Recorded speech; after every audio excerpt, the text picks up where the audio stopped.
Hi everyone, I'm Angela. Welcome and welcome back to Angela's Fashion Mix. I hope you've all had a fantastic day and thanks for being here. And if you are new, I welcome you to the channel. And in today's video, I am so elated to have a very special guest. That is my niece, Melanie Porter. Melanie's going to share something with you with regard to her recent travels. And one thing she's going to focus on is the African head wrap. She's going to show you a couple different styles. And she's going to talk a bit about what she's been doing internationally, as well as what her workplace environment is day to day and how she serves the community in that capacity. Melanie Porter. Thank you. I'm super excited to be here. My aunt is amazing. And as a little girl, she's one of the women in my life that I've always wanted to grow up and be just like. And I am so excited to be here and share this space with her and with you. So thank you for having me. So I want to just introduce myself. So as she said, I'm her niece, but I'm Melanie Porter. And I grew up in Buffalo, New York. So I'm a Buffalo native. Go Bills. And I've always dreamed about traveling the world. And in the last few years, I've gotten to do just that. And so as you can see, I have on a caftan. I have always been looking for garments that kind of stand out. I never want to see me coming at me. So I've always been kind of unique in that fashion. And head dresses and head wraps have always been allowed me to kind of make styles my own. So I love brooches. I really love statement pieces. But the statement piece on the head really kind of makes the outfit tie it all together. One of the things that I aspire to is the word regal. And so a headdress really kind of brings and ties it all together. So as you can see, my hair is braided. Free, loose braids, Senegalese twists, and styles can be done with braids down or up. And so I'm going to show you with just a simple wrap. So these actually you can get at any hair store. They are stretchy in material and uh, breathable cotton is typically what I like to use because I sweat from my head. And so I am hot and I'm at the stage of my life where sometimes I'm having personal summers and sometimes it's everyone else in the room. I'm going to start in the back. So just a simple starting in the back. You can do a couple different styles. Bringing it all forward, a simple tie. I have found that a little trial and error will allow you some freedom. A simple twist and to turn it into a flower. And holding it steady on your head. Very easy, very simple. There's no right or wrong way to do a headdress. Often think about the end in mind, what the aesthetic you would like to do. I would do black, maybe some gold, and a navy. So again, I have them in about 30 colors. Another one. There is a way to even twist them together and come up with that same exact style. If you wanted to wrap them together and even to do a crown, right? If you were to wrap them together in a very simple twist, much like some of the hats that our women are wearing today, if you were to tie it any kind of way, right? Set it on your head, tie it, get some foundation so that it is secure and you feel it to be secure on your head and wrap it around.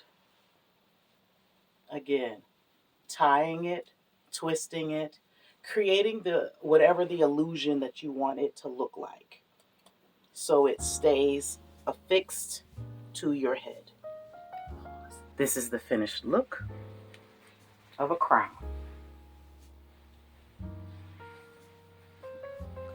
Even if my hair was up, I could create a style, even with the braids kind of on their own, tied down. Very simple. I'd like to think I'm fashion forward in the sense that I like fashionable things. What I don't like is having to spend an hour trying to put myself together. So there are times where I want to be able to fit in what I'm doing and still have a polished, finished look, and I did not spend 10 hours trying to put it together. So if I go in the front and tie it in the back, right? And this one I'm going to wrap and kind of create some structure in what it looks like. Again, feeling around, tying it, creating some structure. Here, add a brooch, add a pin, and some bedazzled jewelry. Very simplistic to wrap.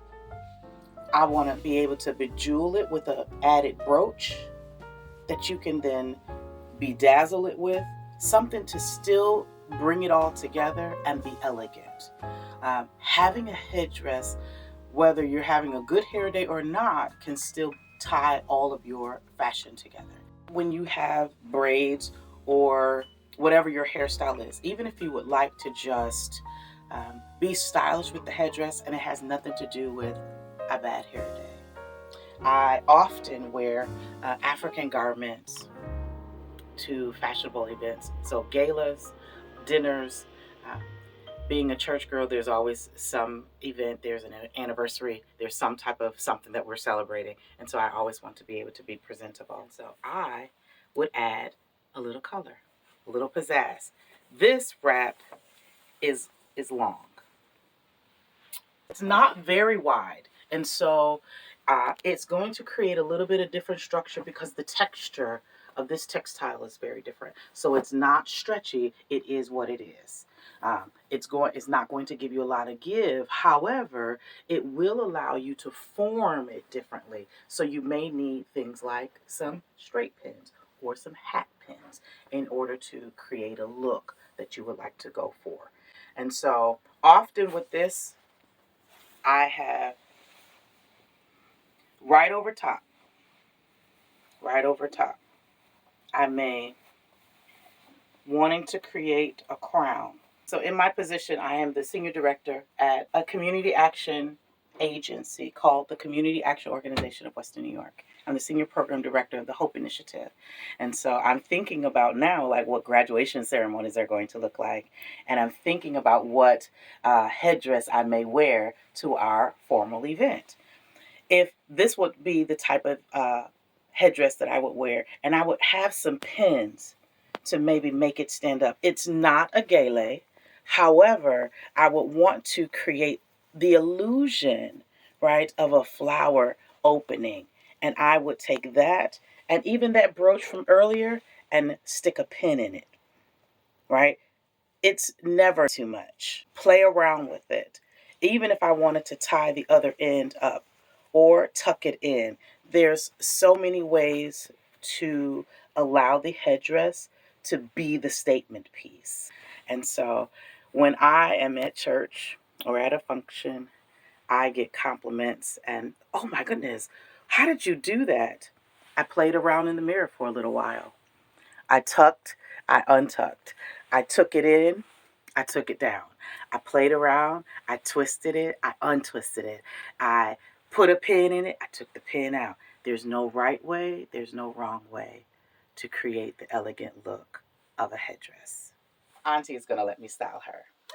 So, again, whatever you think is beautiful, wear it with confidence, wear it with style. So even on short hair, what I would do is take one of the wraps and ball it up, right? Create the ball and allow it to sit on top of her head because it's going to allow for structure. If you have a wig cap, that would be good to like set it on there so it can stay in place. But we're just going to allow her poise to really speak through and shine through right now. It gives structure, and I'm practicing putting this up. So I want you to. So as we tie it, that first layer, that ball gives it that round structure, and it will allow you to get some height onto your headdress. Often the height women want because it elongates your neck and gives you poise. I use only to style on me. Here it is. Okay. It can be styled up, it can be styled down, and it will be feel secure on her head. That's cute. Okay. Okay. Yes. So we'll take this down and we'll do one more. As you can see, I'm gonna continue to style, and all I've done was taken the wrap and wrapped it around and tied it twice on the bow here. We're gonna just give her a little drama. If this was the type of gele that was pressed really hard, it could stand up on its own. So that's where like hat pins and hairpins and safety pins and all that may come into play while you are giving it some drama and all of those things. In the last 2 years, I was able to work with the State Department, Education and Cultural Affairs, and I was the English language fellow. I lived 2 years in Ethiopia and had a wonderful time just exploring the culture and being able to work and travel and do all the things in the motherland. And I am Mama Africa because I absolutely love being on the continent. If I could, I would return and stay and build an empire. So one day, maybe when I retire, from doing what I'm doing now, which is serving underprivileged families with workforce development, economic stability training, and with a grant program with the Community Action Organization of Western New York in Buffalo. One of the things that I was able to learn while even traveling on the continent, so I lived in Ethiopia, but I was able to do a lot of travel on the eastern side of Africa, is the headdress, the head wraps mean so many different things historically and culturally, but they also do here in the U.S. There was a time where Black women were told to cover their heads, and creating the headdress created this statement piece where now is a fashion item, and where others were trying to tell us what to do, not only with our bodies and with our hair and with design, but now we have found what should have been an instrument of bondage. We've been able to refashion it into an instrument of love and care and design. And so I'm just finding an area to pin and to give it a look at the end. We so like that a look. She wants a look with some zhuzh, and she's gonna be, and it will be a statement piece when she's finished. One of the things, well, I love to travel. I absolutely love to travel. This is a great big world. God is a great big God. And I want to see as much of it as possible. I want to be ingratiated into the cultures of this world. Hear the laughter, participate in the dances, eat all the food, see all the waterfalls. I want to do it all. And the continent has it all. And so that's one of the things that I learned being on the continent. The books we have don't really give it justice. That everything you could imagine and everything you could want is on the continent. Everything is there. You want ski slopes? They're there. You want beautiful beaches? They're there. You waterfalls and mountaintops and lush gardens, and it's all there. But the severity of life is also there. So famine is there, where the rains have not come, and so the ground is harsh, and it's difficult for cattle to feed, and so starvation is there. And so both and.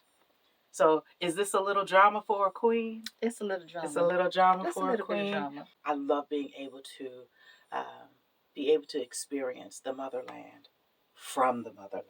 Absolutely. And not just what a colonizer gave to me, but being able to see it with my own eyes, feel it with my own hands, smell it with my own nose, and to take it all in. My time in Africa is not over. And while I have ended my work with the State Department and I am stateside, it is not over.